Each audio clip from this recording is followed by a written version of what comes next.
is a complicated subject, and I'm going to go into definitions of debt and deficit so that we all understand what we're talking about.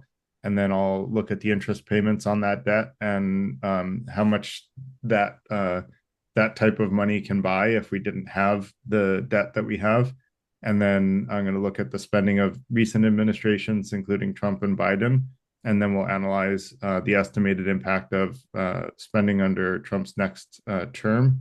And then last, we'll explore the possibility of paying off the debt and how realistic that would be if we had the political will to make an effort to do that, which I hope we will someday in the not too distant future, although we're not there today. So some key definitions. The debt is the overall amount that we owe as a country, as the U.S. The deficit is the amount of debt that is growing each year. And a surplus would be when the government is paying off the debt and we're actually have more revenue coming in than we're paying in expenses. The last time that happened was under Bill Clinton, I think in the 1990s. So it was a long time ago. So let's put the debt in perspective. The U.S. debt is $36 trillion. The U.S.'s economic output is about equivalent to the debt, $36 trillion. And so if you look at the debt per person, and basically you're dividing by about 330 million people, it's about $108,000 per person that we owe in debt. The median income, by the way, of the U.S. citizen, the median income is a better way of looking at income, because that's what the median, for those not aware, it means half the people make more than that and half the people make less. If you take an average, it can skew high because of some people who make so much money, like Elon Musk. It just basically skews all of the incomes to make it seem like people make more money when the average person doesn't really make that kind of money. So the median income is usually looked at as a better way of looking at it rather than average income. So the median income in the U.S. is about $50,000. So if you look at that, that's owing more than twice as much money. In addition to this isn't even looking at how much debt the average U.S. citizen is already in, which is actually quite a bit. We should probably do that another night. Let me actually get my notes to. Okay, so future topics.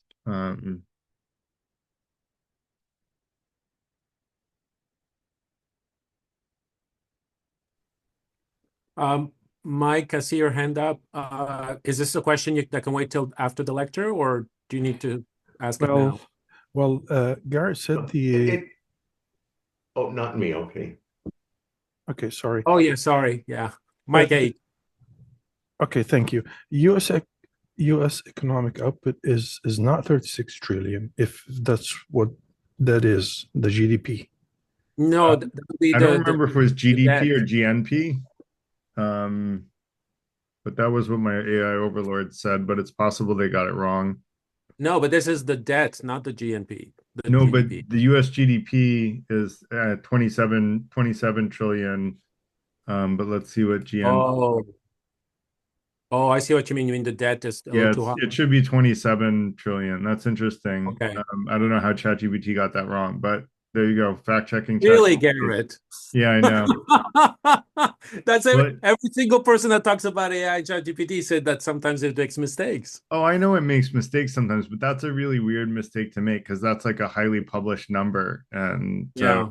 But either way, we're talking 27 trillion versus 36 trillion. So it's actually, it shows that it's actually in worse situation than I thought it was, because we only have 27.5 trillion of purchasing power parity dollars.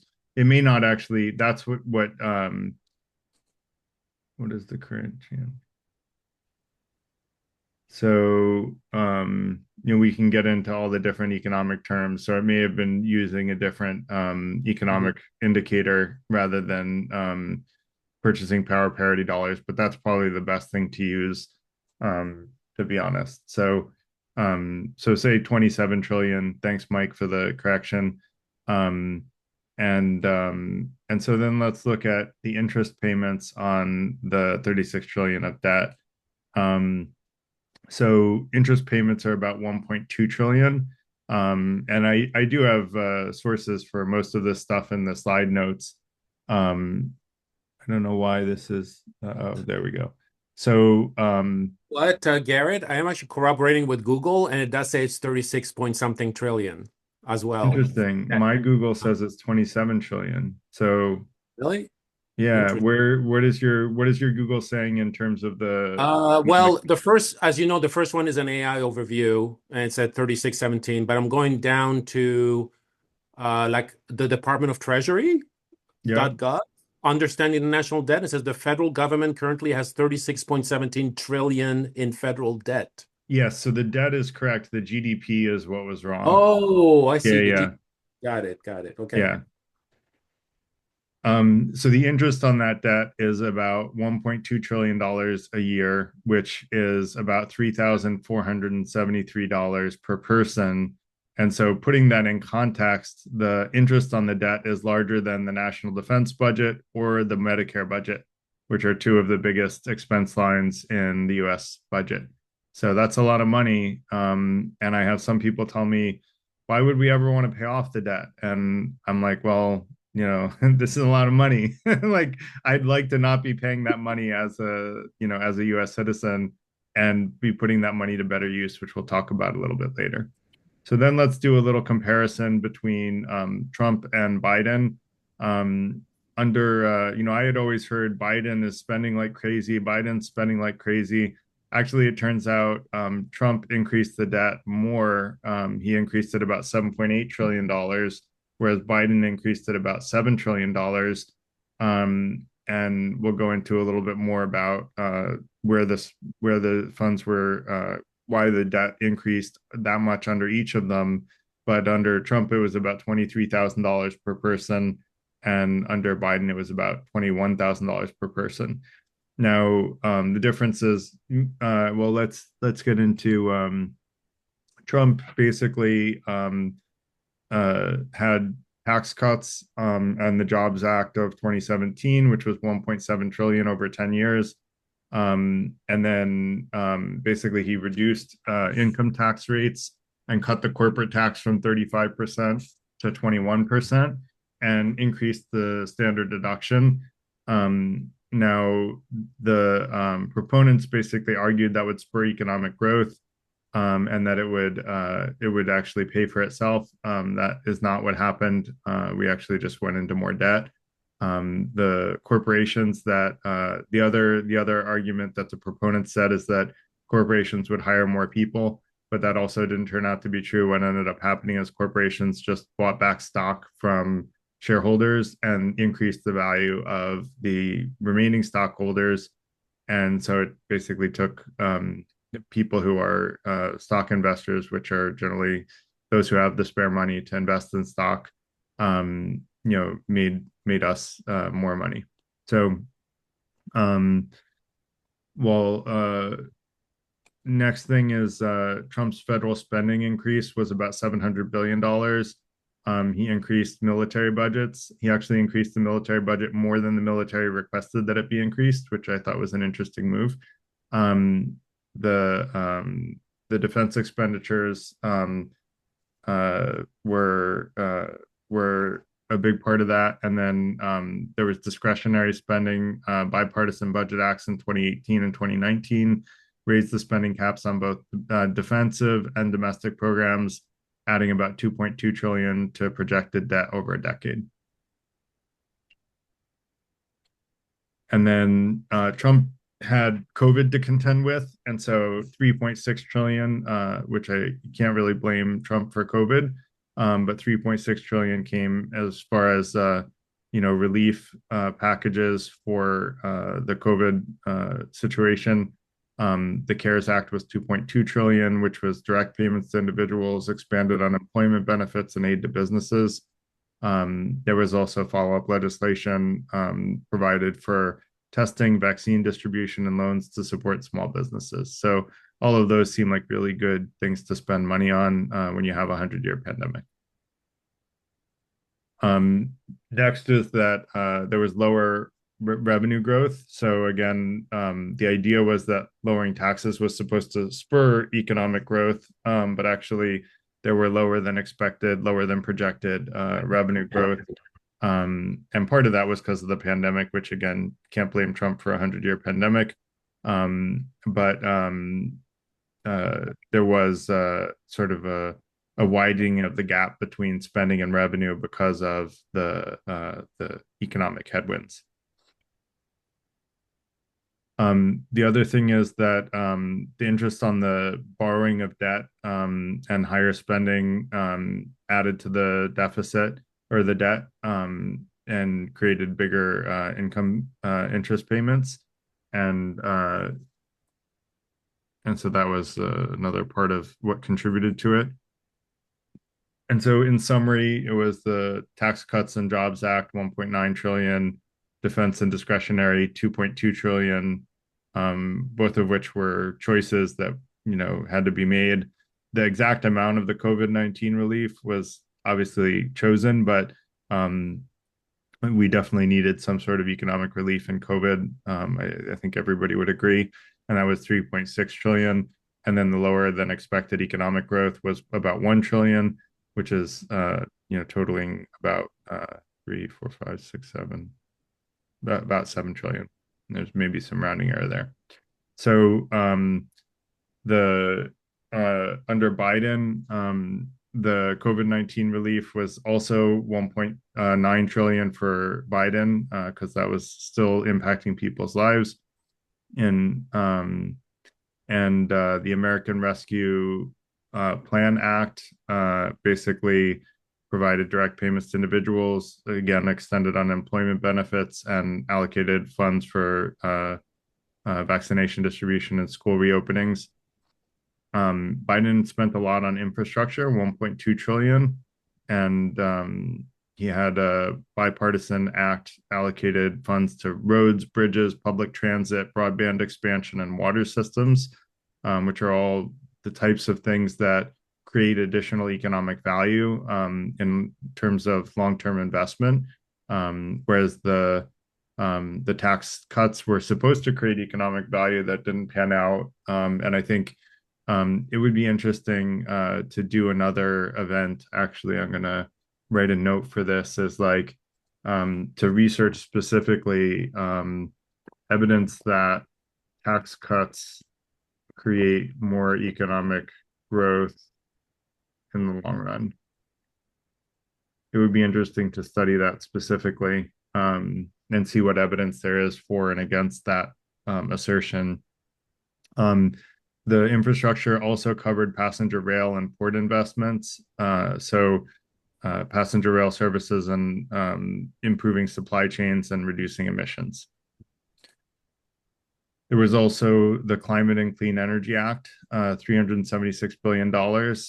There was an Inflation Reduction Act, the IRA, the other IRA, a different IRA, for those familiar with the terrorist group, the IRA, or what is often labeled as such. And so this was for clean energy initiatives, tax credits for renewable energy projects, and incentives for electrical vehicle adoption.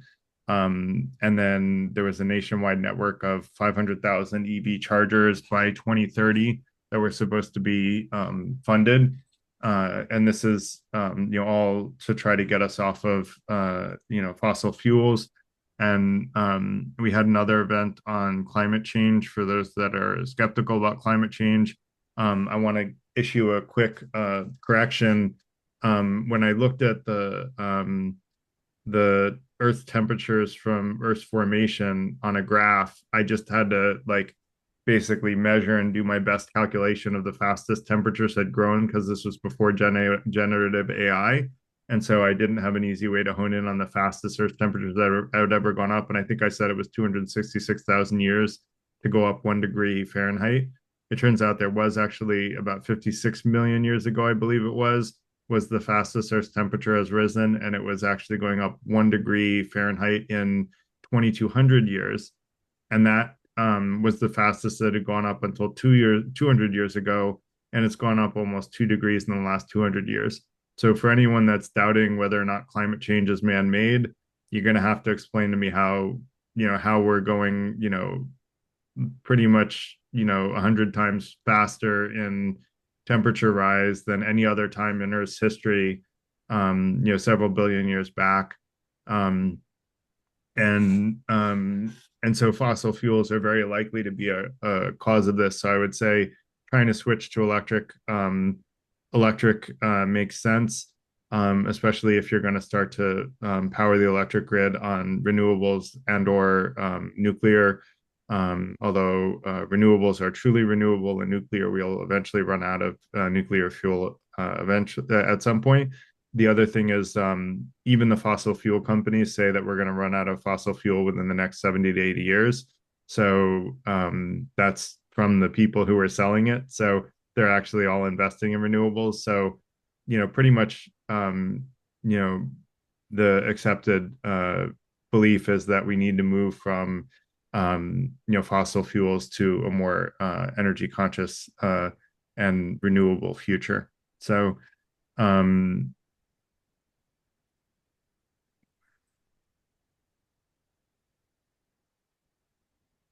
all right. And then semiconductor and manufacturing. So the CHIPS and Science Act basically supported domestic semiconductor manufacture and research, and improving supply chains and national security. We'll see how well that works with the tariff wars with China. I think China cut off. There are a lot of rare earth metals that are required for chip manufacturing, and China is the vast majority supplier of a lot of those. And so we're going to see how that impacts prices for electronics throughout Trump's administration. And then manufacturing subsidies. There were basically investments in clean energy and manufacturing, which basically facilitated 400 billion in private investments. And then the CHIPS Act was small. It was $53 billion. Small in the scheme of these types of numbers. And then social programs and education, student loan forgiveness was a part of this, and the child tax credit expansion basically expanded the child tax credit, providing monthly payments to families to reduce child poverty. Seems like a pretty good thing to me to reduce child poverty. I don't think any child should have to grow up in poverty. Next is defense and international aid of almost $1 trillion to Ukraine. And that if you look at, the U.S., I will criticize very often how the U.S. spends military money and where the U.S. puts its military.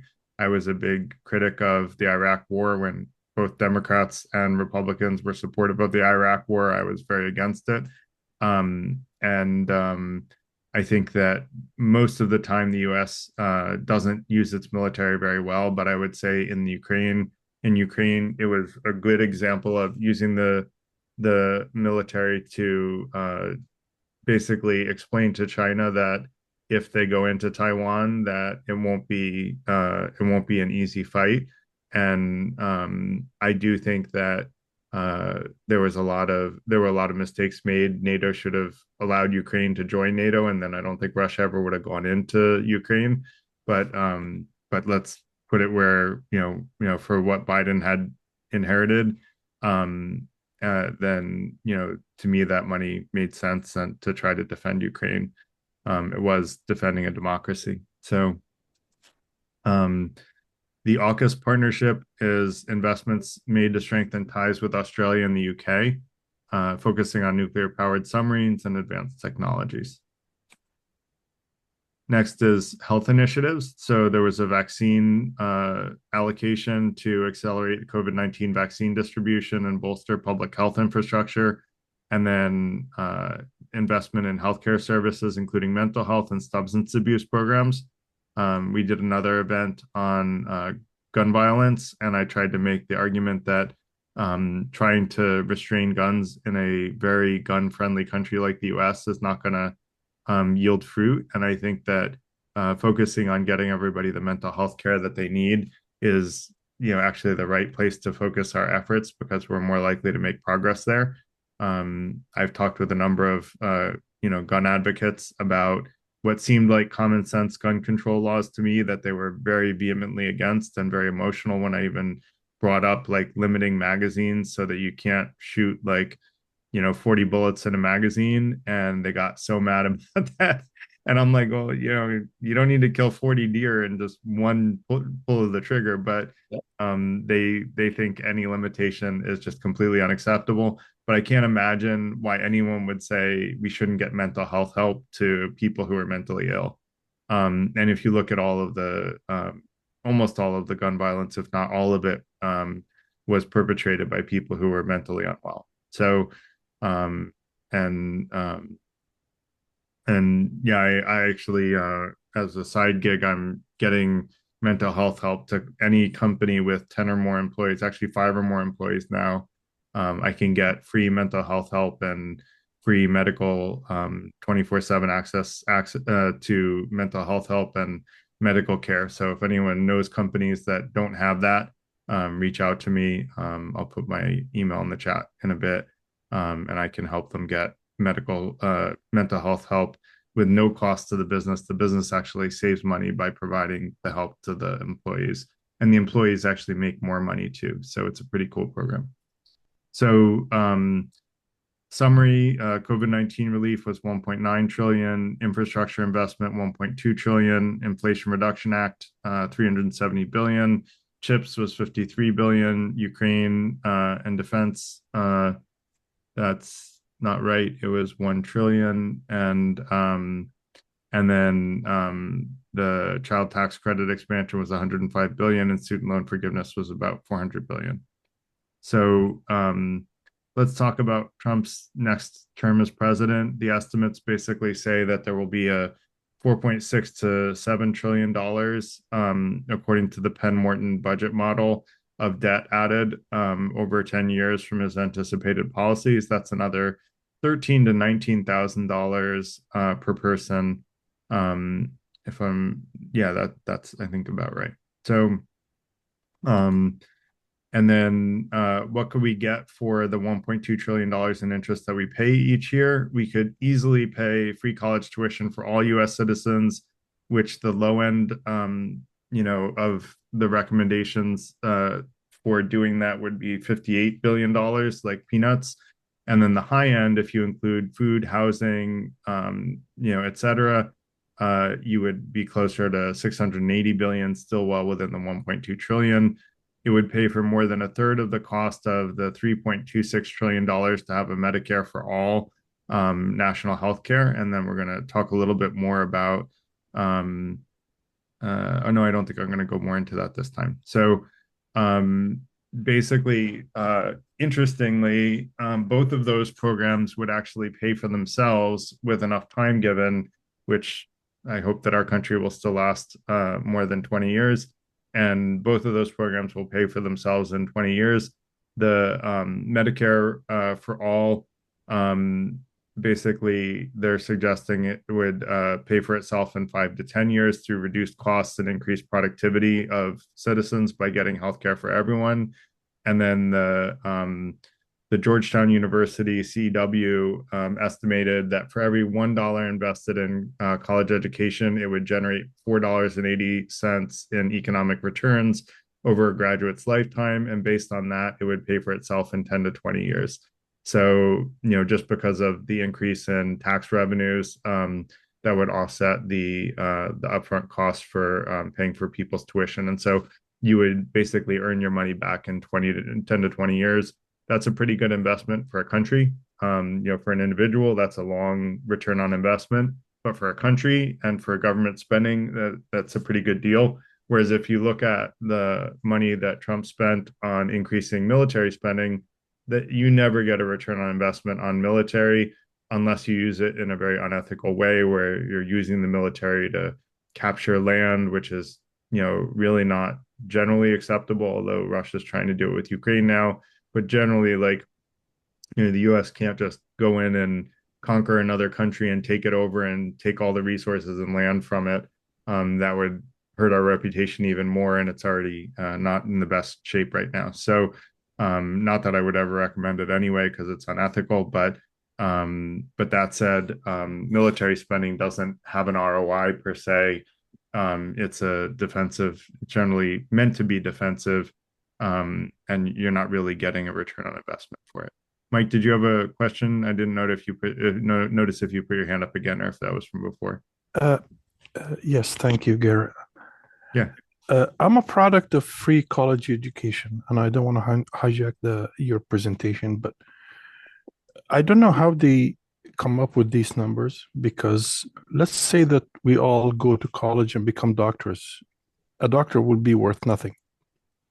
That's my experience. I'm a product of a free Yeah, college so education. what I would recommend is look at the Georgetown University CW estimate, and I think what they would probably look at is the broad swath of things that people are learning about in college, and how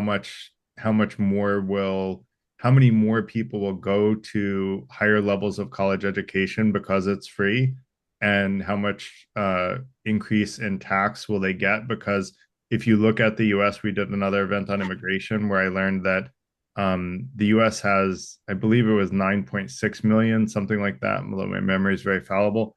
9.6 million open jobs that they literally can't fill because they can't find qualified candidates in the US. And we have, a very significant percentage of our population that's never gone to college. And I've heard some of the people's reasons, and they're like, I didn't want to go into debt. I didn't want to take on all that college debt and then not know if I was going to be able to get out of it. And some people don't want to take on debt for religious reasons, and it's considered, bad in some religions to take on any kind of debt. And so that's I think where they're coming from is that by educating the population is capable of handling higher thinking jobs and higher paying jobs, and those higher paying jobs create more taxes. And we do generally ask everyone to wait for questions to the end just so that we can get through the rhythm. I don't have a lot more slides left, so we'll be there soon. So next, I thought about, okay, how could we pay off the debt? And there are a number of things that we could do to actually get ourselves in a position where we're starting to pay off the debt and we get to surpluses. And I went back and forth on whether or not I should include this in the same presentation because it is a little bit of overload, but I went ahead and included it. And I used our AI overlords advice on this as well, but I agreed with it. And so one is, spending reductions. And so by doing healthcare reform, negotiating drug prices on behalf of the government, if you have either a single payer system or at least a single negotiated price for drugs, and if you have preventative care investments that I mentioned I'm involved in as a side gig, and focusing more on preventative healthcare, and if you create administrative efficiency, you could save potentially $600 billion annually in a single payer system like model. Although I'm not a big fan of single payer system, I think there's a better alternative, which we could go into another day. Actually, I'm probably not going to go into that because it gets into business models that I want to create. But the negotiating drug prices would save 450 billion over 10 years. Defense spending, you could reduce defense spending by 5 to 10%, which is about 37 to 74 billion annually by cutting unnecessary programs and focusing on efficiency without compromising security. My personal preference would be to drastically slash defense spending, because if you look at our defense spending compared to like the next 10 countries combined, we spend like way more. And I just think that's totally unnecessary. Like, we don't need to spend that much more than everyone else. I would probably cut defense spending in half if it was up to me, to be honest. And then auditing Pentagon spending. I have heard from people who were involved in these types of decisions that there is a lot of waste in government spending, and there's also a lot of fraud identified in defense audits. And so trying to eliminate that government waste would probably be a laudable effort. And then eliminating wasteful subsidies. So I didn't know this. Did anyone else know that the oil and gas companies get $20 billion of subsidies? I don't know why we're giving subsidies to oil and gas. That doesn't make sense to me. So that's worth, if I'm anyone wants surprised to. you don't know. I learned it like at least 15 years ago. Well, good for you, Sean. You are American. You are American citizen. I'm an American citizen. I'm naturalized. Okay. Yeah. Well, That's not a secret. Sean, the American citizens know far less about America than the non-American citizens. Oh, So, but we were given citizenship because we were born here, not because we chose to come to a new country and learn enough about it to become, a naturalized citizens. So, how but about yeah, this, Garrett? Garrett, do you know Trump gave a subsidy to farmers in 2019, $20 billion because he started trade war. Chinese refused to buy U.S. Agricultural product. So he basically gave farmers, okay, $20 billion. yeah. So let's not go too much off on tangents right now, Sean. But definitely feel free to raise your hand after the presentation I'm and sorry, I'm sorry. add that stuff.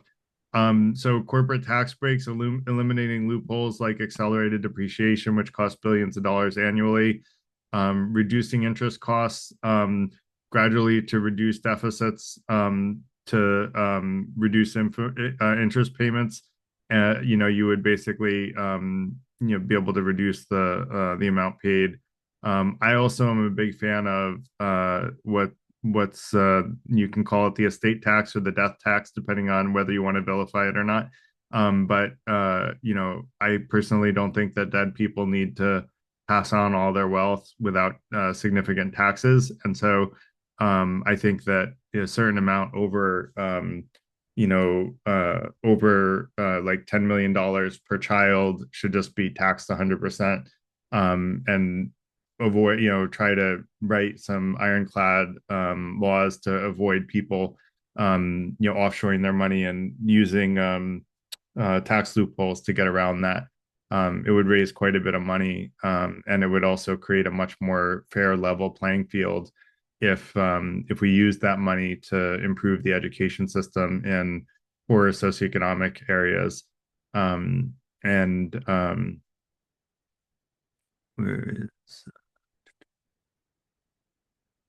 All right. And then revenue increases. So tax code overhaul, return the top marginal tax rate to 39.6%, which is the pre-2017 levels. I personally, that would raise 300 billion over 10 years. I personally liked the Republicans' tax rate, Eisenhower.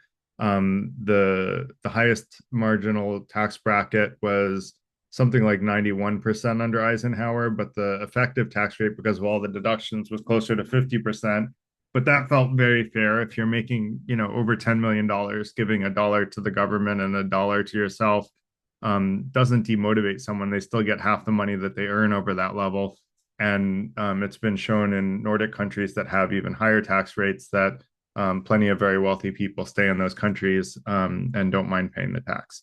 So another controversial one is a wealth tax, paying a small tax on net wealth over $50 million, which could generate 275 billion annually. I'm more of a fan of the death tax, to tax after people die rather than to tax on wealth during people's lives. And the reason for that is during someone's life, if they've accumulated a lot of wealth, they usually know how to grow wealth better. And so I think that taxing someone during their life that's really good at wealth accumulation, well, I think there should be a higher marginal tax bracket. You don't want to have overbearing amounts of tax on the wealthy who are the best wealth creators. So, but you also, right now, we're in the opposite situation where we're not taxing the wealthy enough, and we're creating this huge socioeconomic divide between the poor and the wealthy, and that's what a lot of the people I've seen point out that a lot of the arguing about Republican versus Democrat is really like hiding the fact that there's this class war going on and that the wealthy are, getting wealthier and wealthier faster and faster. And if you look up the reason that civilizations end, the one of the main contributors of the fall of the Roman Empire, the reason that Sparta fell. It was actually socioeconomic consolidation and divide between the wealthy and the poor. And we had a recent news event that was very telling in this. The guy who just got caught that shot the CEO of United Healthcare. Well, he was a poor person that wanted to get spinal surgery and probably didn't get covered by his insurance company. And he probably, my guess, and I didn't read the whole article, but if anyone knows the full story, Where'd you get that information? Because I had the complete opposite understanding. He actually came from a very prominent family. He's got a very large prominent family in Maryland. He went to an Ivy League school. Well off. he had a spinal surgery that he Yeah. was putting off, and so I don't know. Yeah, maybe I'm wrong about that. Yeah. I didn't read the whole article. But He was, from what I heard, he was a big fan of Tim Kaczynski, the okay. Unabomber, and So he felt a close affinity to this idea of going revenge against the rich or something like that. I don't know. interesting. Yeah. Okay. So I just know that he had a spinal surgery and that he had like neuropathic pain. And Mm, so, he had certainly medical issues going on, and I yeah. assumed that that was related to the thing, but I didn't get the full story. So Either way, he's got a point. Not the murdering part, but he's got a point yeah. against insurance companies for Yeah, sure. I mean, he has a point. He doesn't have the right way of dealing with that point, but but I think the point that I'm trying to make is that other people are going to go down that path of violence if they feel like they're helpless to do anything else. Yeah. Violence should be a choice of last resort, but if a lot of people feel like they have no other way to, become economically successful, then they're just going to rebel against the machine, and you end up with socioeconomic instability, which is why the number two reason that civilizations fall is socioeconomic disparity. Yeah. And why would we want to invite that, right? Like, sure, I know that people want to get wealthier, but do you really want to end civilization to get a little wealthier? Like, that's probably not a good trade-off. Yeah. Now, mind you, those people probably aren't aware that that's the second reason that civilization, most common reason that civilizations end, but it is. So, and then raising the corporate tax rate, just from 21% to 28%, not even the 35% it was at before, would generate 700 billion over 10 years. A minimum global tax to curb offshore tax avoidance would raise 500 billion over 10 years. A carbon tax of $50 a ton on carbon would raise $2 trillion over 10 years, and also incentivize a quicker move to clean energy. And then closing tax loopholes for carried interest, capital gains, and other loopholes can generate $1.6 trillion over 10 years. Now, economic growth, investing in education, workforce development can boost GDP by $1 trillion over 10 years for giving free community college, tuition free access to community college that we talked about, apprenticeships and job training, investing $20 billion annually to reskill the workforce for high demand industries. I think would be a great investment. I try to do what little I can in that I taught a class on how to teach yourself, what your dream job is, how to find your dream job and how to teach yourself how to do it using ChatGPT at one of these Tuesday night events. Um, and so I think everybody can reskill themselves, but that requires a lot of internal motivation, intrinsic motivation, which not everybody has. And then infrastructure investments, funding green infrastructure investments that create jobs and improve productivity, create long-term returns, and immigration reform, expanding legal immigration to increase the workforce would generate additional tax revenue, like we talked about in our and also boost GDP. And like we talked about in our immigration conversation, immigrants pay 4 times as much tax as non-immigrants. So inviting more immigrants to come and work legally in the U.S. would actually increase tax revenues by quite a bit. Next is long-term debt reduction, trying to set debt reduction targets that would basically try to reduce debt by $500 billion annually or $4 trillion over 8 years and establish a debt pay down fund so that surplus revenue goes towards reducing principal debt. And then the projected outcome, basically with all of this, you could get budget surpluses within, basically within 5 years of 500 billion to $1 trillion, and over an 8-year period, you could reduce the debt to GDP ratio significantly. You can basically pay down that national debt over time.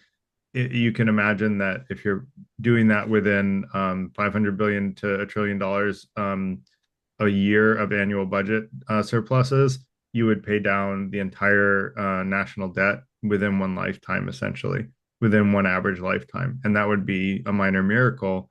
And then we would have an extra $1.2 trillion to play with every year that we're currently paying in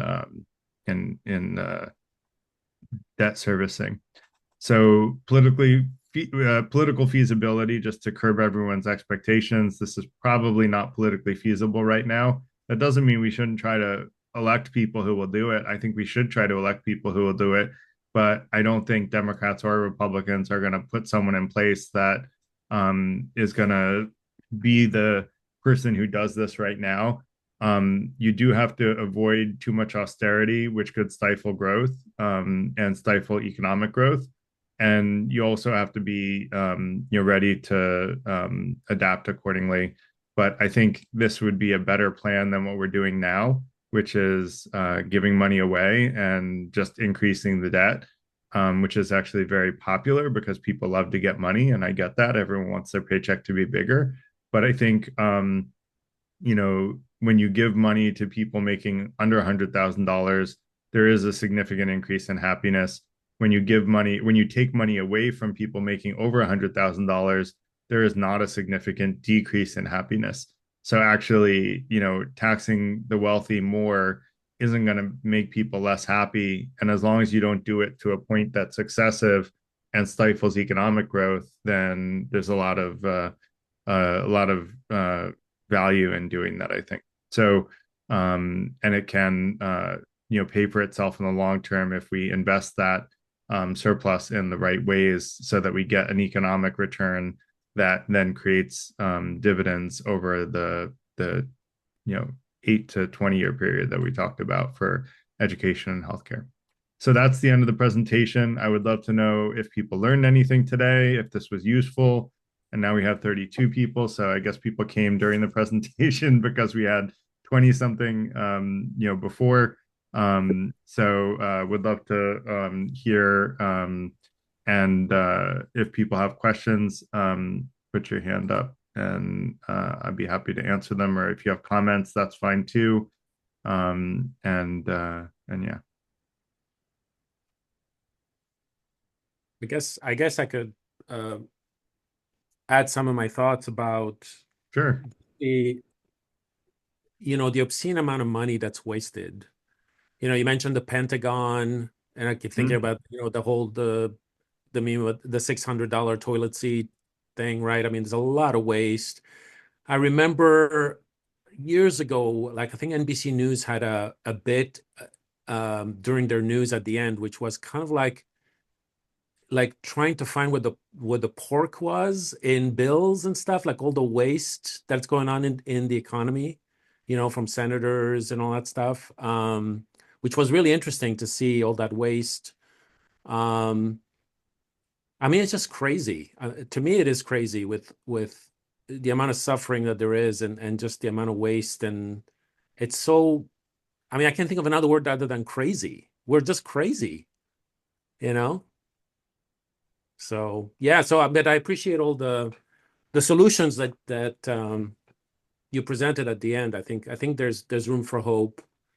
And then the other comment that I had was when you mentioned everybody wants to be wealthy or have more money, and maybe you would disagree with that, but I feel that, like, when you really analyze or become aware of why we want wealth, you realize that that's not the answer. Yeah. right? So I'm thinking like when I envision like a fair world, I envision a world where everybody's kind of equal in terms of their needs being met. That there's no need for like, oh, I want more, I want more, I want more, I want the bigger, I want the gold and the toilets and it just when you so I feel like it's really a matter of really unlearning that or learning that about what's really important for somebody's happiness in this lifetime. Right. Uh, and then when that really truly happens, then maybe people will become more common sense and smarter in terms of saying, okay, you got all your needs met. Let's focus on helping each other and end the suffering in the world. Yeah. So, No, and that's actually one of the goals of the FTI, and this isn't going to happen in my lifetime, is to create a world where everybody makes enough money that more money doesn't significantly increase happiness. exactly. And that is today around $100,000 a year. There's an inflection point where at that point, more money, you need a lot more money to get just a little bit happier. At that point, good philosophy is going to make you much happier. And so the FTI also teaches good philosophy to help, and we do that through our membership group. And so, yeah, that's absolutely part of it.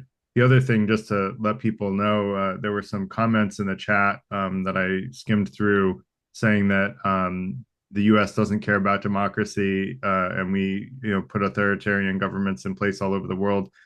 It is true that we put authoritarian governments in place all over the world and that we ally with authoritarians when it's in our best interest. Like the countries mentioned are like big oil producers. But right now we're super dependent on oil. And we'll see if, 70 years from now, do we still maintain those very close ties to those countries when we're no longer dependent on that oil? I would argue we won't have quite such close ties. I hope we won't. And I hope that we'll be putting more social pressure on them to be a little bit more what we would call ethical. The other thing is to have it be a proxy war, we would have had to start it. We clearly didn't tell Russia to invade Ukraine. Russia chose to invade Ukraine. So, to argue that it's a proxy war, you would have to say, I guess you could say that the only reason we defended Ukraine was to create a proxy war with Russia, but that's a pretty, like I don't like we actually had very good relationship with Russia until they went into Ukraine. I went to Russia myself for work. I had developers in Russia. Business relationships with the U.S. and Russia were, a really good spot. So I think it's a little hard to argue that the U.S. really wanted to have a war with Russia at that time because our international relationship was very positive at the time. So, so that said, Mike, you have your hand up. Go ahead. Thanks, Gary. I still don't know why debt is bad. I have debt galore, and without debt, I cannot grow personally. Like I bought my house in Florida on debt. I bought my house in New Jersey on debt. I bought my Manhattan apartment on debt. And without debt, I cannot be wealthy.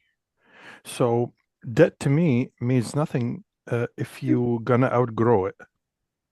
So Period. debt is not the part that's bad. It's about having unnecessary debt that's not creating a return on investment.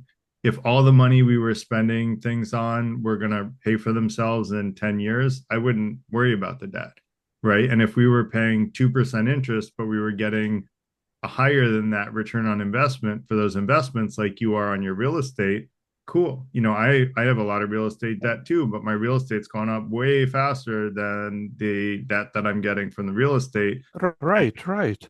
So, And like, that's but the difference is GDP. that in your case, when you buy those properties, you're paying a very low interest rate and you're getting a high return on investment. You have to ask yourself, what return on investment did we get for reducing taxes under Trump? So far as I can tell, we got no return on investment. We got a No, negative no, investment. We lost money, and we just basically gave money away to people who didn't. We didn't make those people any happier by giving them more money. no, They Garrett. just got It's wealthier. inflation. and I used to hate inflation until I realized my grandpa used to say he used to buy his breakfast for a nickel. And then I realized that inflation is how money is deteriorating and how you accumulate wealth. So and I see it in my current homes actually, inflation double their values, right? I used to think inflation was bad, but it's without inflation, uh, you're gonna have deflation, and So, that reduces wealth, and then we're all in big trouble. Is if my I can opinion. reply very briefly, Mike, inflation is always good for the people that receive money. It's not really good for the people that have to spend it, right? Um, and I mean, personally, what I hate about debt, and I agree that if in real estate maybe it makes sense when it's low interest and there's a return on investment. But for me, like I've always, when I figure out how much money you are quote wasting in my view, in order to have the benefit of having something now that you can afford versus not having it, I had sticker shock personally, like especially in real estate. Even with low interest, I realized that by the end of the time you pay off your debt for the house, you would have paid double the amount of the house. And I'm like, okay, well, where's the return of investment when you finally sell it then? Okay, Yeah. so buying a house is not my choice. My wife Yeah, forced yeah. me to. Well, I wanted to I mean, I rent bought I because of bought I exactly what you bought two said. homes cash because I hate wasting all that money on interest, but I because I was able to do it. But Yeah, that's but I hate to tell you, Carl, if you actually had taken a mortgage out at 3.5 or 4% interest, and you had invested all the money that you paid in cash in the S&P 500 index fund, you would yeah, get 11% every year, total. And actually, if you'd followed my savings and investment advice that I told everyone how I'm investing my right. money, I get a pre-tax 22% annual return on investment. That's a ridiculously Yeah. great. I would much rather, to Mike's point, I'd much rather take on debt and Yeah. pay 4% interest and get 22% interest every year. I'm making a fortune on that money. I totally So, agree. you And know, all that decision making that I did was before I met you, Garrett. And two, I was always very, very risk averse, and I never really played the stock market. I was always afraid to play it. And yeah, but I mean, I'm frugal by nature, so it's kind of one of those things. So, um, Who holds the U.S. debt, Garrett? Do you know? China's the biggest holder China. of US debt, as I understand it, which is a little bit Oh, scary. and Japan as well. No, Okay. Japan now. Is Why is Japan it bigger? scary? Why is it scary? So because China has been known to manipulate currencies, and China is trying to change the US the world reserve currency to be RMB. And so whenever China wants, they can just like sell, like they can basically like bankrupt the US dollar, and flood the market with US dollars. How much do they hold? I don't know the exact number, but you probably would be I better think able about to it. Google it than me. Garrett, I Can I say was something curious. since you guys talk about China a little more, be honest. I grew up in China. I stayed there 25 years. Now I stay in US more than 35 years. Here it was Chinese psychology, okay. I China really worry about the It's US. good, bro. Nigga, I just flushed the toilet. What's up? What's going on? We can eject. Yeah. What's that? Crazy. That was Go a ahead, Zoom Sean. bomber. Yeah, well, the Chinese, I think it's not just Chinese government, Chinese First also you tell me to take a foreign shit. citizens. Okay. They really So first worry thing about the US going to have like forfeit their, you know what I mean? You remember Trump said once said they don't want to pay the legend debt. They said maybe $1 only pay like 70 cents or 80 cents. So lots of Chinese really worry about the US not going to pay. Okay. So this is why Chinese strategy right now is try to reduce treasury holding in U.S. They still want to hold, but they don't want to hold. As before they let me check. I forgot it. Right now, They used to hold at least like a 12 trillion or $10 trillion. Now maybe 80 trillion or 7 trillion. I don't know. Let me check. Let me check out. Do How we much know does what Chinese do we know hold what the this interest treasury? rate is that we pay interest on? Yes, of course they pay. Right now it's 772 billion. Before they hold at least 1 trillion, like 1.2 trillion. Okay, 1.2 trillion. Number one holding. I No, think I'm wondering what the percentage is. Like, are we paying 1%, 0%, like 2%, 3%? I don't you know. mean the interest rate, the interest rate, not Yeah. depend on our treasury interest rate, right? For example, now go higher, maybe 3% at least. Hmm. I don't know. This is why I say if we increase the interest rate, right, it really hurt us badly because we own so much debt. If you go interest rate go higher, then the interest payment very high. Okay, this is why the Fed try to lower our interest rate. Say if they can lower less than 2%, then say 4% or 2%. Basically, you reduce the interest payment by half. Okay, Yeah. it's huge. So, guys, two things. If the bank holds my loan, right? So if I tell the bank I'm not paying, who's the loser, me or the bank? The bank, right? Not So what? necessarily. It depends on what the current value of the home is. Yeah. er, If you owe $200,000 on $1 million home, the bank's the winner there. Oh, but I'm not gonna unless I lose my job or I'm Mm. unable to service the debt, which is not the case here because the U.S. can print and, You and also China can print, right? I mean, So you also lose in terms of you have really bad credit. I mean, it's a bad stamp on your ability to borrow in the future. seriously, Yes. Argentina, how many times they defaulted? They're good now. I'm thinking of investing there.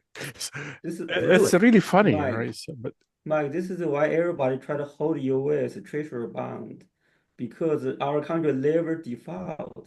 Okay, this is why you have. This is why in credit market your credit is very important. If you default, nobody get lend not money to true, you. not Okay. true, Sean, not true.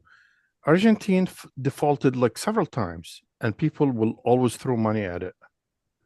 Really? Okay. How about this way? Can Argentina print the money to get out of their national debt? We can do it because we're great credit. Argentina cannot. If they print the money, they will add more inflation to that country. Their inflation more than 200% a year ago, okay? Think Same about that. If here. we have 200% inflation, what happened to average citizen? You cannot buy bread, okay? Same here. We printed money here, and I'm paying more at groceries, right? Nobody can print money like us because, as I said, the reason we can print money without adding inflation because we have reputation. People still lend money to us. This is why we can print money. Other countries cannot. Zimbabwe, the interest, the inflation is 3,000%. Okay. So Hmm. was the Germany in 1936 or whatever, the 1940 or whatever, right? It was the Weimar Republic, and a loaf of bread was like a trillion of their currency, right? Deutschmarks, right? But they recover from that, right? Mm.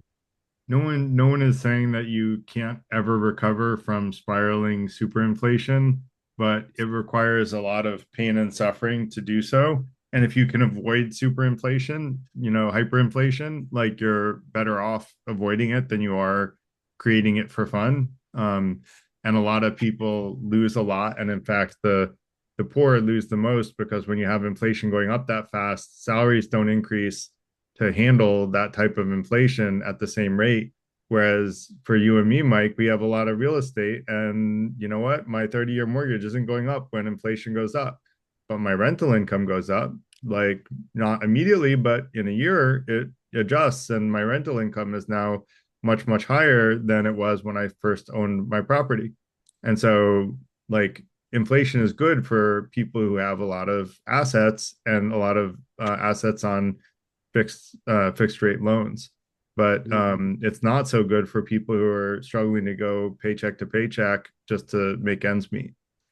I agree 100%. I wonder Have you done any lectures on UBI, Universal Basic Income? I think that would be a good one to do. I'll add Because that. I was wondering, speaking of what we spoke about earlier, like universal basic income, if everybody has the same amount of money, it's almost kind of equal to free education, or in the sense that they'll be able Yeah, to pursue Carl, their I grew up in Egypt. They keep increasing the pensions because of inflation, and what that does increase inflation.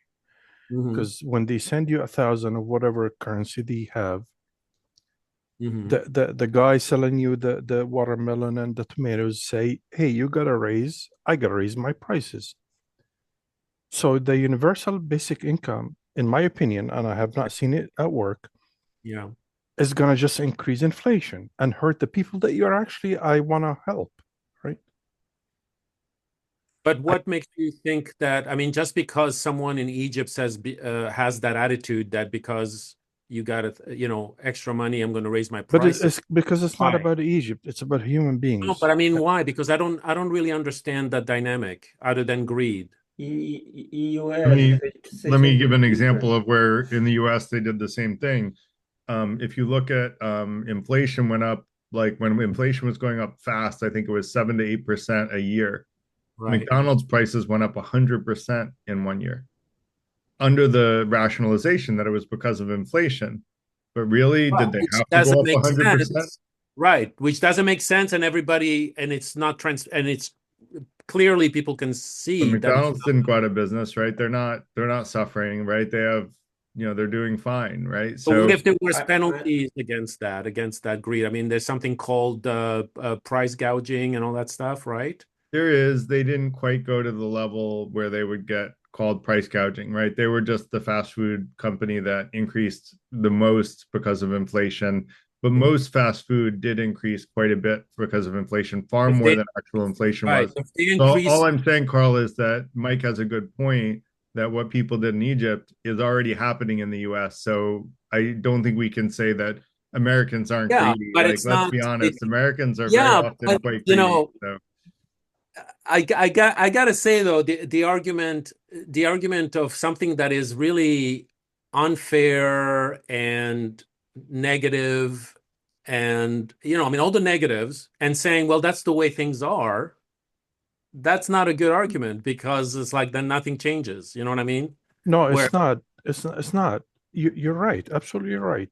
So what I do is I talk to my people in Egypt and see who is the most in need of whatever, Mhm. and that's where I send money. And I say I want it to go to these people. Right? I'm sorry, I'm not trying to blow my own horn. I mean, No, this it's is fine. how I And do it. This is how I yeah, do it. you you have And a I good tell heart, those and I think people, everyone should have a good heart. yeah, and I tell those people I want it to go to these guys. Don't go to organizations who they take 97% out of it, Mhm. and the people that actually need it don't get it. I Yeah. want you to give it to these people in particular. So that's how what I see the world is today is that that's how you help the needy, is that you target your money to the needy. Right, but it doesn't change all the other parts that are corrupt, negative, you know, conflict based. Like there's so much toxicity in the world. Then just trying to keep up with it, I don't think is the right way to do It's it. I human think it's like nature, Carl. It's human nature. what's that? It's I human know. nature. That's exactly what I'm talking So about. you Everybody cannot says, get oh, rid it's of human it. nature. You You, cannot, it's greed. We're all greedy and violent, so we'll you, never overcome that. I so you disagree. cannot get rid of the it. way No, you the way cannot get that rid of it. the way that you Yes, we end can. greed is to end the need, right? Like if Yeah. people aren't needy, then people aren't greedy. Like it's Yeah. I don't think people are going to be greedy in the same way if they're making six figures, right? A current person making six figures, no, I'm not saying people making six figures are never greedy, but they're not as needy as someone who is in a desperate situation that may not have like feel like they have alternatives. And Mike, I can actually prove it to you in less than 30 seconds that that is the case, that human nature is changeable. And that greed and hatred and delusion are all based on fear, which is a mental process. It's a story you tell yourself, and that's changeable, right? And if you want to test that yourself, Mike, ask yourself, was there ever something you were afraid of and then you were not afraid of, and that changed your nature in a sense? Whether you were shy in the beginning and now you're more confident or whatever. It's all about the stories you tell yourself, and all those can change. So human nature is totally changeable. And when people say that it's not, that's what it is. It may be in our circles or in our society, Goran. What do you mean? But if you go to the rest of the world, Yeah, I know. that may or may not be true. It is. I We're mean, all humans. We're all humans anywhere in the world, aren't we? So how do you explain things that happen everywhere else, like people bombing a Right. nightclub or Russia invading Right. Ukraine or Right. how do you I cannot explain it. I can totally Sometimes I explain feel it. Right. we're I living can in a totally lecture explain the here causes in of it. I ivory can totally, tower. I can totally explain the causes of it, which going backwards, you can solve that problem. And so what I'm saying is just because something is right now, we can't just say, oh, well, that's the way it is, and it'll never change in the world, because then we never grow, we never change, right? So you have to understand, like, I think part of critical thinking is really understanding the root causes of something and going deep enough to be able to then fix it. Because if we look at it from a 30,000-foot view, I agree. It seems very complex and very unchangeable. And that's the way it is, right? But when you really go, and that's the stuff that I like to spend time in doing, and Garrett as well, right? We like problem solvers. We like to go deep and try to understand the root causes, because then you build up from that and everything falls into place. But So it is, you got to have an optimism, really. How do you get from that to the guy that lives in our society with our culture shooting the United Health guy because of a grievance? That is a human instinct. Ask yourself, you I cannot agree. change that. No, I agree. The grievance you can change, but what if you get and try to tackle the root cause of the grievance? Then there's no grievance. You see what I mean? You're I'm saying not that we should saying- all be equal, making the same money, living the same life. Yeah. They tried that in Russia and didn't work. No, we're not talking communism, but have you ever heard there's this guy, I forget, Garrett, you probably would know this. There was a credit card company in Boston, I think, maybe, where the CEO did an experiment where he paid every single employee in the company the same salary, from janitor to himself. He was the CEO. Gravity payments, if I'm not mistaken. Yeah. And I was like, wow, because that's what I'm talking about. We have a failure of imagination here and a pessimism about human nature and about things are. And when you do things like that, I mean, if you look back in history, there's so many examples of things that work, that are common sense, that are empathetic, But and Carl, there's just a matter of doing it. you'd be shocked to know that communism was invented in the U.S. in the 1850s. I With said exactly what you said. no, but Mike, I didn't talk about communism. That's not communism. But that is communism. If everybody's making the same salary, the talented, intelligent people will leave because they know they deserve better. Okay. Let me stop you right there. That would be left are the untalented, vicious. Right. So let me stop you right there. So what you said right there, right? Like they will leave because they feel they deserve better. That is flawed thinking. Not from what you said. The person who thinks that is flawed thinking, right? Because if someone feels empathetic, equal, getting your needs met, they're not going to be thinking, I deserve better, so I'm going to make more money. Do you see what I mean? Because I can do better. See, but where does that come from? Where does that? Einstein would leave that community. Sorry, I'm hogging the conversation. I do want to get to the people who have their hands Carrie. up. So, Carrie, go ahead.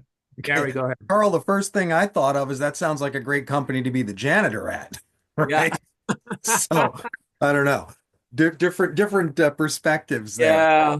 Do you know if they're still doing that now? I'm not sure. I don't know. Okay, that'd be worth checking up on. You know, I know that UBI is being tested all over the world. The problem from what I've seen about UBI tests is that it's always done in half measures. And I Yeah. don't want to necessarily throw out the concept because it doesn't work when you just do it in a small segment of like 3,000 people amidst a community. Yeah. It's not a good set with a good sample to pull from. But I I do agree. have questions. Where does the money come from? That's the first question. That's the big one. Because if we're just talking about, going on a, modern monetary theory, damn the torpedoes, let's just print and inflate and we'll just keep Well, up. yeah. Then, I mean, you might as well just end taxation, right? I mean, as long as we're heading in that direction, that's one thing. Yes, The other, please. I don't Yes, think please. And that. taxation. Okay. It was not there in 1914. It became about because of the First World War. Before that, it was You're export talking about import income taxes. tax. There's Yeah. always Right. been taxation. Yeah. But independent of that, so I don't think that raising prices is necessarily gouging. You can also look at it as an opportunity for competition. I think price controls are always bad. However, so are anti-competitive practices. Collusion is terrible. That's worse than monopolies. I Yeah. actually don't mind monopolies. If you're producing a good product that people want to use, you can dominate the market, go ahead. As However, long if you're as you using yeah, if you're using your market power to screw people, that's a totally different That's thing. where it gets problematic. Yeah. Yeah. But yeah, like in the case of McDonald's, if they jack their prices up by double, go to Wendy's or Burger King. Nobody's Yeah. forcing you, right? Yeah. Or in places like Florida, when there's a run on plywood as the hurricane comes. If you didn't stockpile enough plywood in hurricane country, that's what you get. You get, just in time delivery, not enough supply, prices should go up. It sucks for the folks that didn't prepare, and it sucks for the folks that don't have money. Right. But it's incumbent upon you to say, hey, here's my situation. When times are good, I'm going to go ahead and make sure I have enough plywood sitting in my garage to cover my windows. Right. Thanks. No problem, Carrie. To answer your question, Carrie, about where would the money come from, I would just add what Garrett said in his lecture today, right? All the solutions to get more money and to spend less. That's one. The one thing that I've been hearing a lot of is that when you have UBI, you almost get rid of the entire almost welfare system. And Mhm. so that's a lot of money being Yeah. saved right there. The I'm just problem is also that my Carl, I like to say something about your UBI, okay? First, as a human being, right, we need to help each other. Someone very old, someone is sick, we definitely should take care of them, absolutely, okay? Because we're nature, we're humans. But you said that UBI, I have concerns, okay? I know that a lot of drug addict. Doesn't matter how much money you give to them, they just use for drugs, man. Yes. And I also, that another problem is not just how we get the money. Another problem, some people don't want to work. They're just lazy. They don't want to work. You just basically those problems have to be solved. Okay, we need to take care of people in need. But you know, I don't know how to say it. How can you No, solve those problems? Okay, I heard that that's argument something many really times. serious. Okay, we have social welfare, right? As you said, maybe if we use UBI, maybe we don't need to get rid of all those social welfares. But still, that's huge. UBI basically, if you don't have a job, I pay you. Okay, is that true? If you don't have a job, I pay you. I don't think so, to be honest. Okay, I only pay wait, people say Sean, who is sick, Sean, who cannot work, who is old, I want to who ask you in a trouble. question, That Sean. we will pay them. Sean, I want to ask you a question. If your neighbor is very healthy and refuses to work because he doesn't want to work, would you let This is him what I die? said. This is exactly what I worried. Okay, and Yeah, another one is because why shouldn't U.S. you have a our wait, country, I don't problem? understand. So Sean, many I people couldn't use hear what Mike drugs. was saying They because you spend started money on talking. drugs. How to take care? Sean, let Mike finish what he's saying. I couldn't hear what he said because you talked over him. Please relax, my friend. Okay. Remember, our one rule is to be polite. Try to keep calm, cool, relax, take a few deep breaths. It's okay. We'll all get our words in. Mike, what was the question? I struggled with similar questions. If my neighbor is capable of working, very healthy, healthier than I am, and I've been in that situation, Yeah. and he cannot or she cannot work, would I be willing to let them just die of hunger? I wouldn't, because the society I want to live in is a high level society. And I even if you don't want to work, I'm going to yeah. support you. I'm going to try to convince you to work and get a better life. But if you don't want to, I still want to pay into making you a decent human being. Uh, but that's me. And so to answer that argument, because I've heard that argument many times, it's the number one argument that people make, which is a sense of, oh, somebody who's lazy and doesn't want to work and receives the money for nothing, that makes me angry. The person who makes that argument, which is kind of like you feel it's unfair in a sense, which is kind of like it's irrelevant if everybody's getting the same amount. And that's really the interesting thing, is that everybody would get the same amount, including rich people. And if they feel like, well, I don't need that money, then give it to charity, give it to other things, right? You don't have to. And the other thing too that we're not considering, psychologically speaking, is that a lot of people, when they don't feel like they have to work, let's say all their needs are met, they're going to want to do something that's of service to others. It's a natural thing. Now, if they don't, then okay, it's their own messed up psychology, but that could be addressed, right? In terms of, why don't you work? What, I mean, you can always talk to someone and figure out the reasoning behind it. But I really feel that when you're not a slave to a paycheck, you naturally start learning about your abilities and then want to contribute. I think that's human nature to me. So I don't know if that answers that, Sean, the argument. I think Mike actually he's making my point the same. What I said, say, will you take care of sick, old?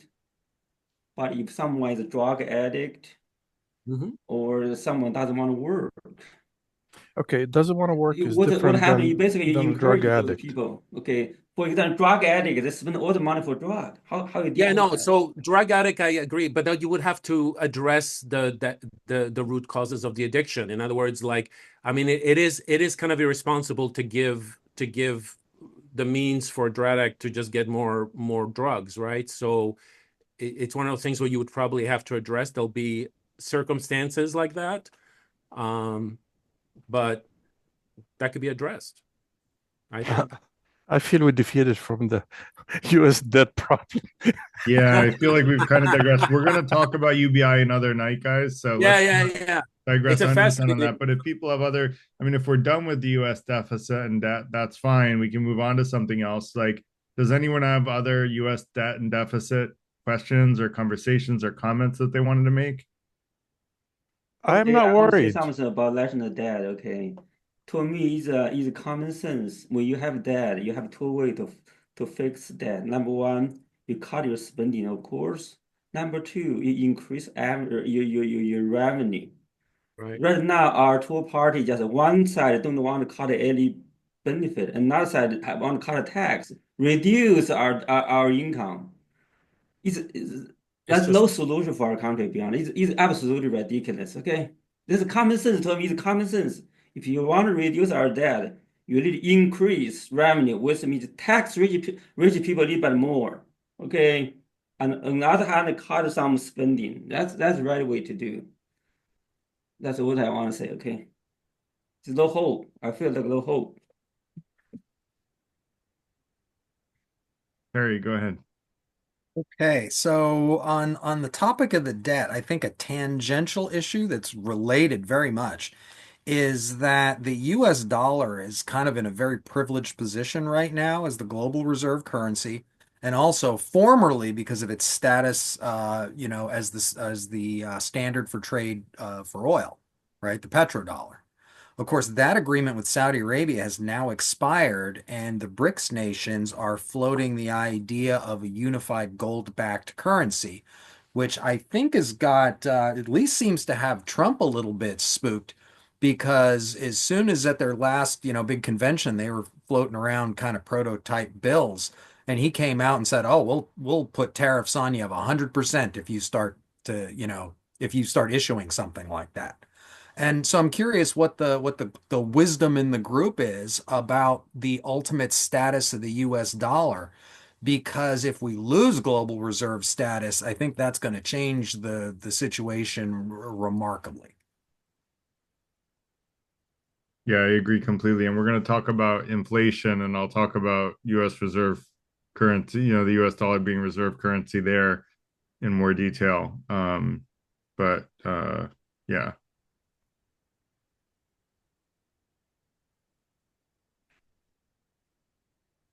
but I agree with you, Carrie. I think we don't realize how, our our currency has been, buoyed up, in terms of value because we're the reserve currency and the petrodollar currency, and it's the currency of default. That's why, you go to Mexico, you can buy in US dollars, right? You go to almost any country, you can buy things in US dollars. You can just bring your US dollars and never exchange for local currency, and you'll be okay because everyone accepts US dollars. But it doesn't mean that it's always going to be that way, and it doesn't mean that the US dollar is always going to be this strong. And in fact, if the US loses reserve currency status, what's going to end up happening is we're going to have a huge amount of inflation in the US, because all those US dollars are going to come right back to the US. Hey, you guys, take your US dollars, we're going to buy this BRICS gold backed currency, which, you know what, I would probably buy some of it too, because I would love a gold backed currency. And there are some rumors that JFK wanted to, create a gold backed currency, and that's part of why he was killed. I don't know if that's true or not, right? There's a lot of conspiracy theories about JFK. That's one of the many that I've heard. Not sure that I give that one any more credence than others, um, but I can say the official story sounds like BS, which is probably why there are so many conspiracy theories.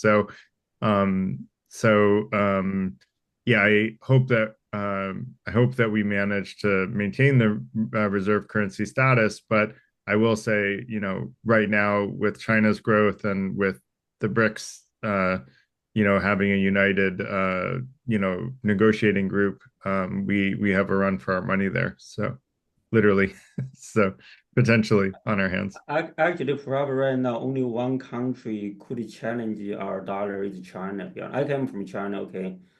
Uh, I don't think any other country can challenge. China try very, very hard to promote renminbi, So we have to make our own economy strong, okay? That's the only way. Doesn't matter what you do. When economy not strong, Mm. you know what happened is the only country right now, and the Indian probably the next one, okay? Right now, Chinese renminbi is the only currency could challenge US dollars.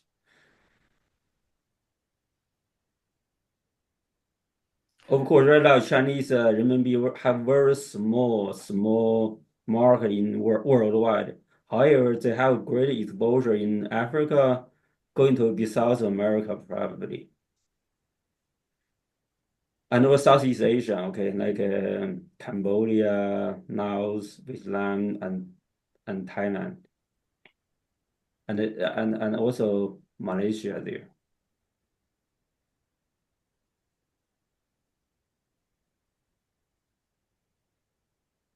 So, Mm. sorry, Sean, I didn't get what you're saying. Is the renminbi taking over the dollar or? Not take, say it's great. It's challenge you is not take away at all. No, no. Right now, renminbi still have very small share in worldwide market. Okay, currency. Okay, very small. I don't know. I don't think more than 10%. But Chinese government try very hard to promote renminbi worldwide. Okay.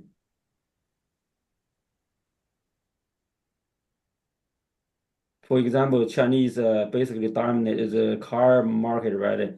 Most Af in Africa, Chinese car companies basically dominant in that country, that continent. They're probably going to move to South America. So if we're economy not compatible, that could be a problem.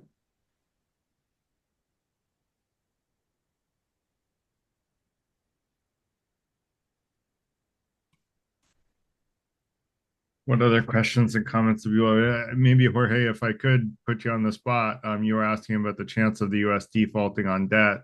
I don't think we are going to default on debt, but I do think that if we continue to spend the way that we've been spending and not raise taxes the way that we've been, actually, we've not been not raising taxes, we've been lowering taxes in the last decade.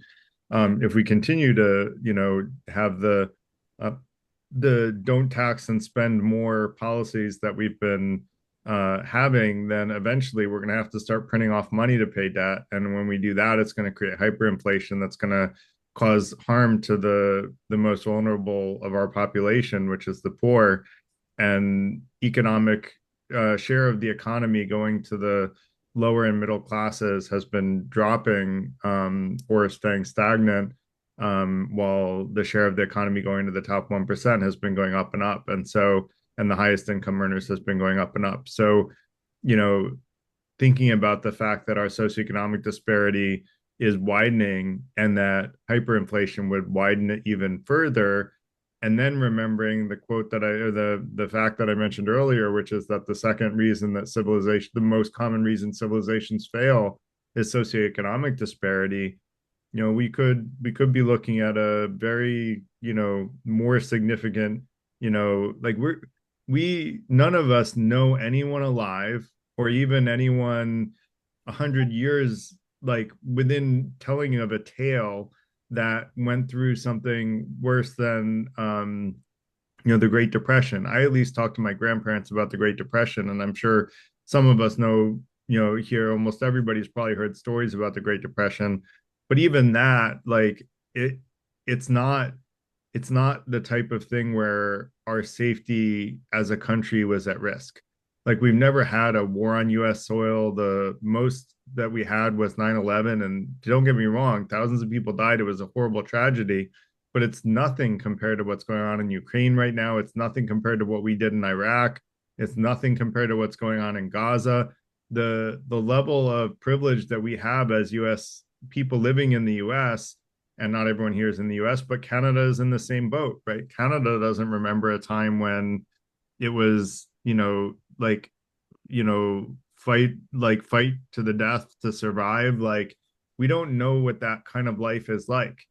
And I think because we're so far removed from what it's like, we seem to think that it's impossible that it could ever happen. And it's not impossible that it could happen. And it's not impossible that it could happen here. And so we can't take for granted the safety that we've had for hundreds of years and think that it'll always be that way. That's part of probably why Rome fell, right? Rome got complacent. And the other reason Rome fell is that, they allowed Julius Caesar to become a dictator, and they got rid of the Roman Republic. And basically, Caesar got killed for it, right? But like they still ended up with the good guys losing the internal battle to try to save democracy in Rome. And because of that, it was the beginning of the end of the Roman Empire, where the common people didn't have representation in government anymore. And when you don't allow the common person to have representation in government, which is, by the way, about where we are today in the US, not officially, but in a lot of ways, the common person doesn't have a lot of say, because the common person is drastically highly influenced by what goes out on the airwaves. And that, there's not a good, we don't have good enough critical thinking skills in the population for truth to spread faster than fake news. Fake news travels faster than real news. So we're in a really tough bind here where, our very perception of reality, may be challenged, like as a society. And because of that, will we make the best decisions as a society? And I'm sorry, I'm digressing. Let me let Mike go. Thanks, Garrett. I wonder if we can have a session where we assume that the government has zero input in taxes. None of us pay taxes. What would happen? And on the opposite side, what if we all pay 99% of our income as taxes? What would happen? 99% of what? of our income as taxes, what would happen? So between 0% and 99% of your income is That would be taxed. a great thought experiment. Absolutely, absolutely. I always like to play with those. And Mike, did you know that our tax was 90% at one time in our history? It was over oh 90% under Eisenhower. I mentioned that. Yeah, yeah, and the stupid people stayed marginal in. tax. What's that? And the stupid people stayed in. Well, it was Absolutely. Or actually the Well, highest. it was actually a burning hot economy. It was doing really well. Like it didn't hurt the economy to have a marginal tax rate or an effective tax rate of about 50%. It was oh, fine. 50. I'm paying 50 now, so I agree with you. 90%, 99%. I would get the Uh, hell out of here. I'm pretty sure that the highest tax rate marginally is not 50%. It's 35% or so. 39 right now. 39. Yeah. Yeah. I That's don't a lot of money. Effectively, if you have states charging income tax on top of it, you're looking at a lot more. Yeah, Let but me you also get deductions. And if Mike's owns real estate, you got to have some deductions there unless you own it all in cash. So, let me So propose a crazy thought experiment because I've thought about this to try and figure out like what is the purpose of us earning money other than the materialistic things that we know doesn't bring happiness, right? To get our needs met. no, wait. What Wait. if hold on, let me finish that thought experiment. What if let's use your argument of 99%. What would happen if everyone paid 99% of their income in taxes, but were guaranteed to have all their needs met? Would Define they needs. still want No, to define serve the needs. country? Define needs. Every single basic need? No, that's the problem. The needs. Okay. Well, okay. Do you want to I go? want to have I want to have a Lamborghini. Okay. I want to have a Mercedes. Okay. Ask yourself, why do you need a Mercedes? Because I want to. Okay. Ask yourself, why do you want to? It's a high Right? quality car You than always a get Honda.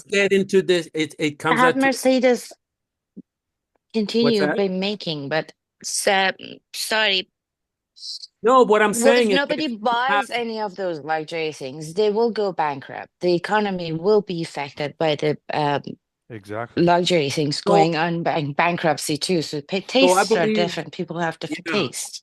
I believe that the Scandinavian countries who always come up as the happiest in the world I do have a high rate of taxation, but they have a very, very wide social services safety net for everyone, free education, No, free healthcare, no, Carl. no No. homelessness. Listen, I grew up in Egypt. We had the rations of oil and rice and sugar and everything else and free education. And guess where I am now? I went to Canada and then to the US. I would Okay. never go back to that old country again Okay. because it just doesn't work. I wanna From your experiences, everybody else is. there's Everybody plenty else of that I evidence know, in the world. I it's just mentioned out. that it does work. And while I'm sorry to hear you had a negative experience with something similar, although I wouldn't compare the system in Egypt the same as the system in Norway or Finland, I think it is doable. But ask yourself, why do we exist and why do we struggle to earn money? Right? I mean, when you were a child in your family, did you struggle were you ambitious and greedy? All your needs were met when you were a child in a family, right? Absolutely. Right. So that's what I'm saying. What if what if we have Yeah. the same exact system? Okay, respectfully, like as a thought experiment, it's interesting. However, in practicality, you would have to have this philosophical conversation with every single person in the economy in order to try to talk them around to wanting less. Like if you look at a child or children like in a play area, Mhm. there's absolutely very low stakes and they all want the same toy. They're going to fight over it, and that's just, it goes back to that human nature thing. And if Right. you wanted it to work, you would have to get everyone in a society, in a culture, At whatever scale, you'd have to have this conversation with every single one and get them to buy into the idea in order Yes. for it to work. 100% agree with you, Aja. Is it Aja? Aja? Yeah. Yeah, I agree. But I think that that is part of the kind of the educational system, and it is doable. It's psychological, it's educational. There's a lot of unlearning. There's a lot of challenging people's assumptions, but all that is doable. We've seen radical changes before in our history, so I know it's possible. But I agree with you. I mean, not in the current system that we have, because we can come up with a lot of exceptions. But using your example as of the children in the playground, I don't think that's true 100% for everybody. You see that maybe you see some children doing that, but that I But think it's based on their psychology and their but upbringing. Carl, Yeah. if you believe the Bible, Cain and Abel, I don't Mhm. know who killed who, I forgot now. One of them Yeah. killed the other because Yeah. he wanted more. Yeah, but I don't Right? consider the Bible truth. Okay, forget that. Forget that it is the Bible. Okay, It is a but it collection of talks about myths. the same Yeah. thing. Is that Not really. someone killed the other one because they wanted more, which Yes. is the same situation we are in today, right? Uh, Okay. I'm not one of those people, but I don't know what would happen if I lose my job. I lose everything. What would Yeah. I become? I have no idea. Okay. I honestly don't have any idea. Okay. Ozan? Mike, this is why we have this called what unemployment Actually, insurance. Sean, could I just interrupt you for a second, because Sure. Ozan had his hand up, and then you're next after him. Okay. Thank you. Actually, I don't have any Go ahead, question. Ozan. Good evening, everybody from Hi. Cape Cod, Massachusetts, Ozan. I want to comment on the general debt as the country. Uh, I think some people said it's good, some people say it's bad, so we need to reduce. I think it's good for if it is good if you're using to maximize the productivity, and it doesn't really matter you produce goods because there's China producing a lot of goods and you don't want to compete with that. I mean, you just want to be good in relationship because China cannot produce so many things America can produce. So I think focus should be really um, um, fundamental. Like when I look at the late I've been in the United States like 7 years. And when I look back to history, a little bit like near history, the changes, I realized with Trump, actually, the big change happened with Trump. I think the biggest thing happened with Trump. He brought what was that? The language of like the kind of I don't know how to say this word. Argo, is it in English? No. So okay, it's a kind of a Oh, like the populism. It's like the language of the common man. no, it's kind of a like a ghetto-ish language. He brought up to the highest place with the lowest quality of Yeah. verbal abuse, actually. So it affected everybody in the universe, like people thought like you don't want to hear a leading country is speaking that way as a leader of the country. So I think it brought the biggest damage. I'm not political person, but I think it damaged more than you can imagine. And people gonna understand it maybe 100 years later. I don't think people really fast, quick understand things. Little nuances, little things makes big difference. And it was biggest thing, I believe. And production um I think uh kind of embrace the mixed culture still living in the United States and the productivity. And I saw like the rich, you can like a tax the rich or low. I think people like the policies are changing. Trump also bringing so much of fear on that. Like if you don't, if you tax the rich, where are they gonna go? They're gonna go out because other places are better policy. So what do you think if the biggest companies move? They can't move. They can't move right now. I don't believe they can move any other country than United States. They're not gonna get the peace. They're gonna be harassed. They're Why? gonna be Why was that? captured, manipulated in other countries.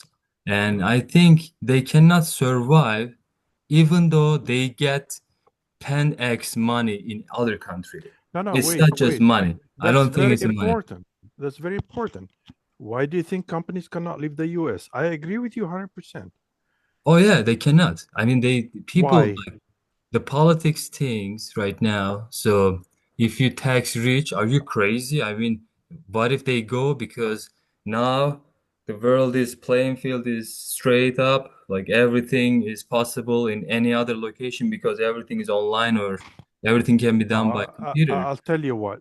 The rule of law is what attracts people like you and me and companies to the US.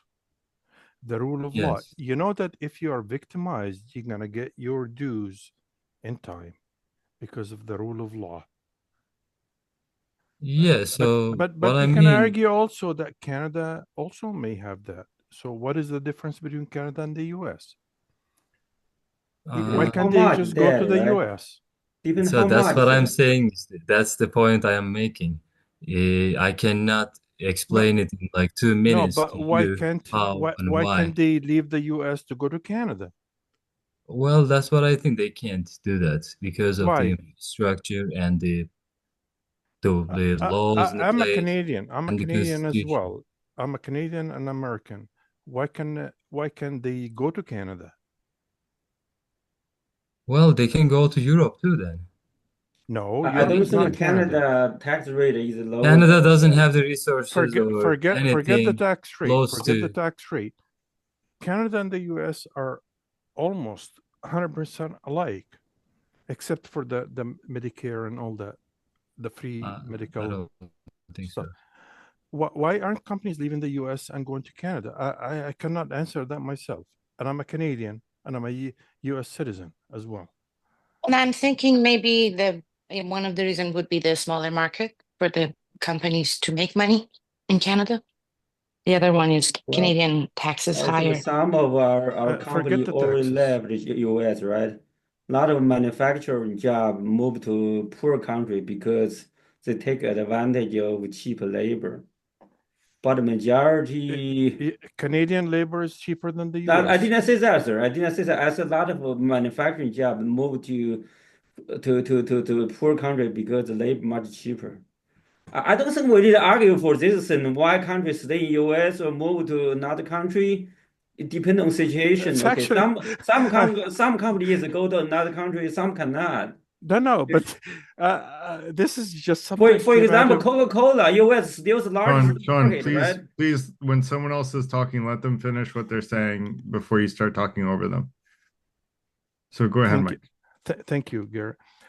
I just thought, I mean, this came out of my head right now, and I have no idea what the answer is. Why can't companies leave the US and go to Canada? What is preventing them? I have no idea why. They Well, could. I'm sure there are So, business They so could, I laws. but they're think not that doing it. a couple of Some people made some good points, which is the US is the wealthiest country in the world right now. So it's the biggest market. So having your company in the US and having a US presence gives you access, more easy access to the biggest market.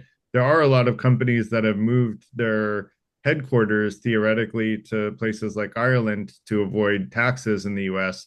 But there are a lot of like tax shelters and stuff like that where people have officially moved their companies, but they still pretty much operate in the US as US companies because they want Why access is to the US that? market. Why is that? I don't get it. Well, because without feet on the ground in the US, you can't easily sell to the US market if you don't have anyone located in the US to sell to the US market. So And China Tariffs is are five coming. times as big. what's that? Sorry, Chi don't you Chi make the Yeah, but China don't you doesn't have pay rule of tax? law. Sorry, go Mike, can ahead, I Mike. ask a question, Mike? I can ask one question, sir. Why you come? You say you are Egyptian, right? Why you come to Canada? Why you come to US? Like me, why I come to US? The same question, Oh, right? Is that true? thank you, Sean. Is I that grew true? up. I'm the Sean, Chinese. Sean, You let are him you answer are your question. Sean, please let him answer your question. You asked a question, let him answer. I grew up thinking the US is the beacon. And my going to Canada was the transition because I could not go to the US legally until I could now, 10 years ago. And then I came to the US. I don't know what it is in my head that made the US a beacon in my head. This is where I gotta be. I have no idea why. I hope I'm not wrong. I'm not wrong so far. The So US is very good at PR, right? We have really good PR about the American dream and the idea of socioeconomic mobility. Now, when I looked it up last, actually, the UK, which is not thought of as a very socioeconomically mobile country, has more socioeconomic mobility than the US these days. And I don't think that was true when I was growing up, but that seems to be more true these days. And I think the US is becoming, unfortunately, a less attractive place to move. And there's still a lot of momentum and a lot of good, positive reputational aspects that the US has. But I think we're losing those slowly. And I think if we're not careful to maintain them, we're not going to be as attractive of a country that people are going to want to come to. And we're not going to continue to attract the best talent from around the world. Right now, we do. That doesn't mean it's always going to be this way. And I think a lot of Americans also take this for granted. why do you think we're losing them, Garrett? Because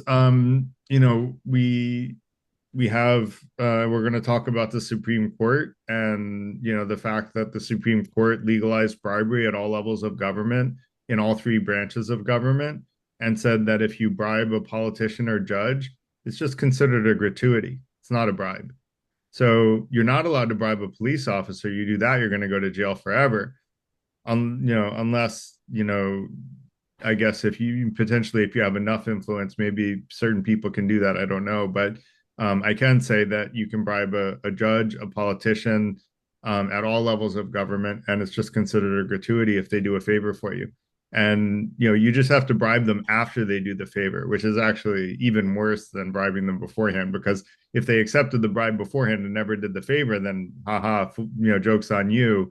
But in the way that it's was legalized by the Supreme Court, they can ask a politician to do them a favor. The politician does the favor, then they give the politician money for doing the favor. That's corruption. It's not corruption. It's now legal by the Supreme Court. That's what I'm saying. What are you referencing to, Garrett? And there goes have no higher recollection taxes of for that. the I'll look up rich. the name of the Supreme Court decision.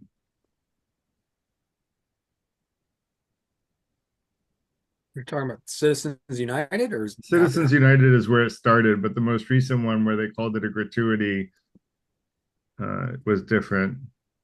Citizens United is giving to PACs indirectly. This is literally giving to the politician themselves. And it's Are those subject to campaign contribution limits though? no, see, that's the thing.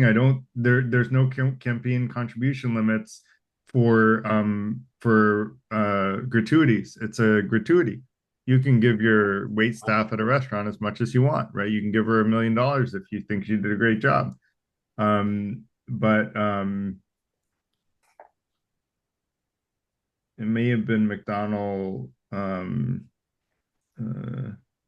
Yeah, McDonald versus United States. That might be it. 2016. No, that's too far ago.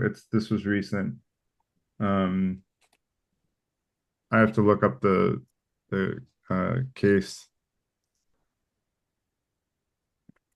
So, okay. Send it in the chat if you find it, Garrett. Snyder versus United States. I have to read that. That sounds so wrong. I have to read it.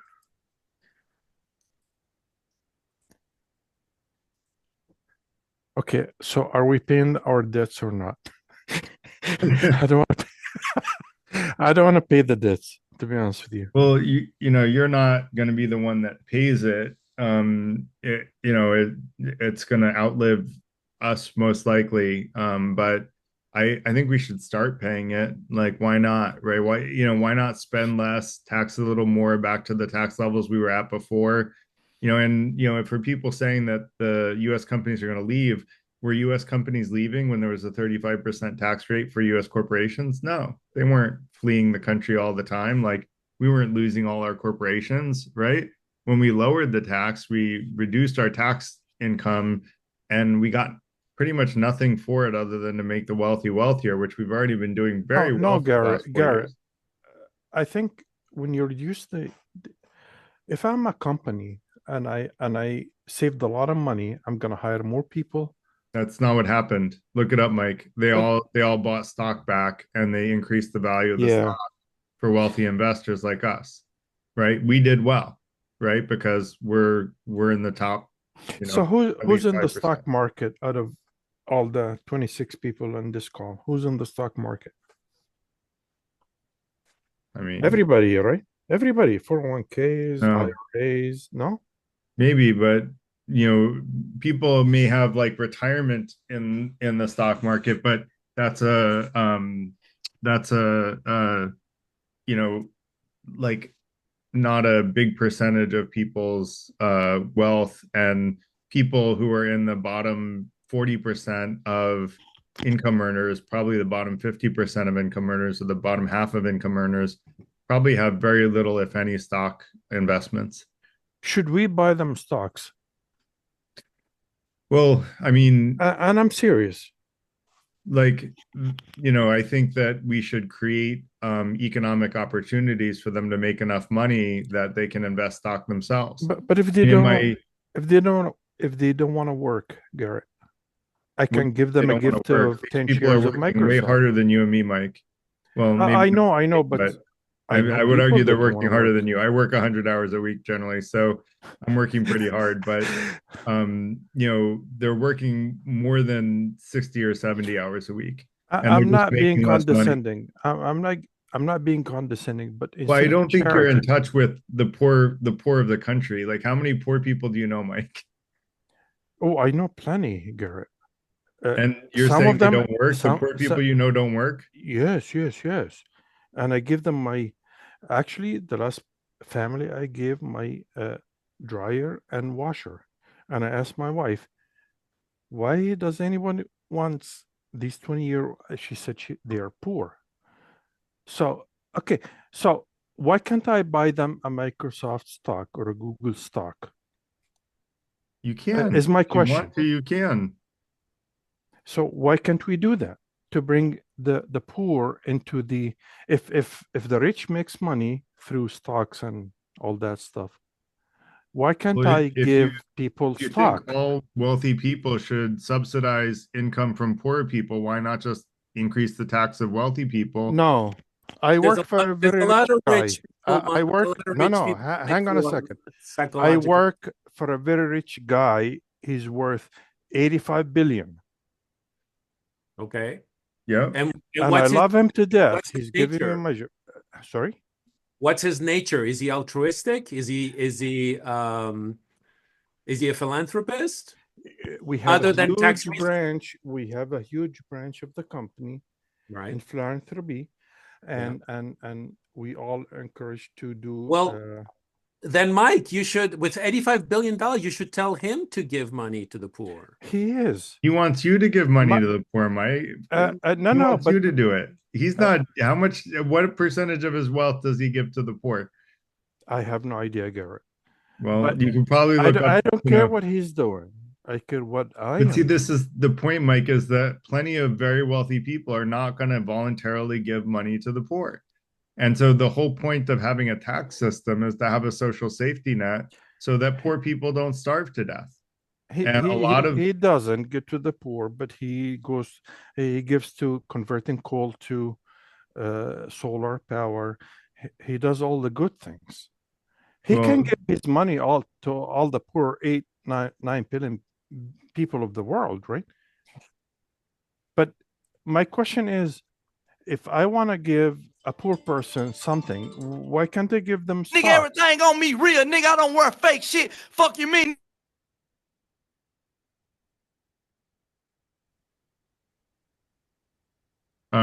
so anyone can give money to people, although if you give them more than, I forget the exact number, you do pay a gift tax. But the the point is that people don't generally like voluntarily give to a particular poor person, and even if they did, it wouldn't be evenly distributed. So the whole point of having a tax structure is that you tax people who can afford the money.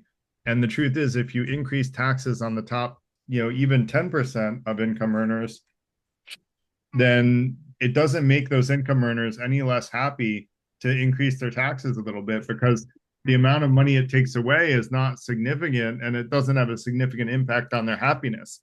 Now, if you take away so much income from them that they can't continue to generate significant money, and I agree with you, Mike, that people who are high income earners should have more wealth. And that's where, I'm not a big fan of, equal distribution of wealth. I don't think that's the right answer. I don't think everybody should get paid the same amount of money no matter what they do. Um, Even though I think Carl's experiment with the company that did that actually had a very successful experiment, and a lot of people were super motivated, and the company was very good. But I do think they ended Sorry, up what are you talking about, Jared? Gravity What Payments. It was a company where the CEO agreed to get paid 70 something thousand dollars, and everybody in the company got paid 70 something thousand dollars a year. But I don't think that they were economically viable for indefinitely. I think there are going to be other structures that are more fair, and I do think people should be paid different amounts. I just think that we should work towards a world where everybody makes enough money that more money doesn't create more happiness. Can I propose this? Yeah. Zero taxes on everybody, and a campaign to tell everyone help your fellow human being that needs help. That works for me. Yeah. If Well, if then he- Everybody Mike, pays zero taxes, and then what, Mike? yeah. No, sorry, everybody pays zero tax, and all the wealth I got in return tax that I don't have to pay, I guarantee you, me personally, will give Yeah. thousands to people that need it. You would, but how many other people that got no tax would do the same? And Yeah. if you're the only one doing it, Mike, I hate to say it, I'm sure you do very well, but I don't know that you can support all the people who would starve to death No, with I this can't. I infrastructure. can't. But I give the people in my circle, and if Yeah, Yeah, everyone but Mike, what in their about all the circle, people that aren't in your circle? Do they deserve to starve to death in order to have zero taxes? but the government is corrupt. and Let's Mike, agree on that. The government yeah, is but you know corrupt. what? People are corrupt as well in the current human nature. No, no, no, no, no, no. Wait a I Not minute, believe in everybody, Mike, are human you are beings. you but trying to argue that no human beings are corrupt? No, I'm we not. just talked about human nature, right? But But Mike, do you know it's a that there are very states, very Mike, small Mike, percentage. Mike, there's several states in the United States where there's Sorry. no income tax. Uh, Yeah, yeah, but he's and the talking point about federal is, income tax. Mike, there are countries that actually have no income tax whatsoever, and in fact have no taxes whatsoever. what, And if you really think that they're economically successful, would you move there if I told you where it is? no, but Why no, don't you agree to move there before I tell you where it is? because the U.S. is where it's at, babe. No, because We you're have saying that no 21 taxes people. is good. You're going to go there. You're going to help everybody. And I'm No. sure that, it'll become an economic powerhouse within a decade, because they go by the conservative mantra that you have not only low tax, but no tax. I believe in the goodness of human beings. I wanted to move to South America. I wanted to move to Egypt. I wanted to move to Hong Kong. And I never thought about bad human beings because I believe truly that human beings are good in nature. I There's agree. exceptions. If of the 21 people left in this meeting, I guarantee you there are zero people that are bad people. I Yeah, guarantee you I don't think this is anyone human is nature. I don't think anyone is intentionally evil, Mike. All I would say is that everybody has misunderstandings. And when we have a misunderstanding, what we think is doing good could actually cause a lot of harm. So like your idea of having zero tax and then letting people altruistically good, I think comes from a place of having a good heart, because you yourself would give that money. And yes, I would give that money too. But would everybody? And if not, would there be enough people who gave money to support those who would starve to death if not enough people gave money? And I would Absolutely argue, not. I would Absolutely argue not. no, like some people would starve to death. Yes, I agree with You you. know, Mike, we live in a country where corporations are considered human beings in the taxation system, right? And we know that big companies like Amazon, Google, going through a lot of effort and money in order to avoid paying taxes, right? They pay It's their zero job. taxes. Job. And do you think Carl, that they Carl. give? Do you think that they give the amounts to the poor? No, they just So enrich the CEOs. let me tell you a story 3 decades ago. And my CEO said, Mike, you have to fire this guy. And I said, I'm not gonna fire that guy on Christmas Eve. Screw you. That's what I said. He said, you have to. I said, no, I'm not doing it. He said, my job is to make sure that everybody in the company maintains their job and they have a job. If you don't fire that guy, he's a bad guy. He's not going to be productive. And he's going to hurt the company and everyone that works for the company. So I didn't fire him. He did. And Okay. I didn't feel good about it. But now I see his point is that the CEO's job is to make sure that the people that work for the company has a good living. If you hire a bad person, you have to let them go because they have to go This find isn't something else they're Mike, good this at. isn't about whether or not we fire bad people. You know, Yeah, I've let bad people, I've that's let unproductive people go too. The question is about whether or not we have taxes.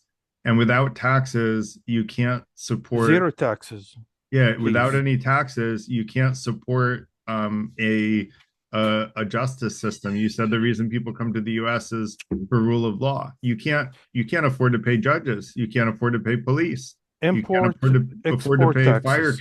firemen. So none of that would exist. And in fact, the country that has zero It's, taxes it's, is it's Somalia. not your job as a government to pay the fire or the police or any of these people. But Import, Mike, export taxes. try going to Somalia and tell me how zero tax works out there. Oh, they're screwed. Okay. I mean, they no, do have zero taxes. They have Mike, no taxes Mike, whatsoever. They it's They an don't even have easy. sales tax. they don't have a There's GDP. I there's mean, no No, stable but Mike, government. There's no we can stable make that government same argument. whatsoever. So there's no one to levy taxes. Yeah, That said, Mike. we're 5 minutes after 9, so I do need to shut down. I got to put these Ah, girls to sleep.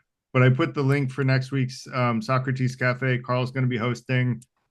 Please come. You'll have a great time. Carl's an awesome host, and thank you all for coming.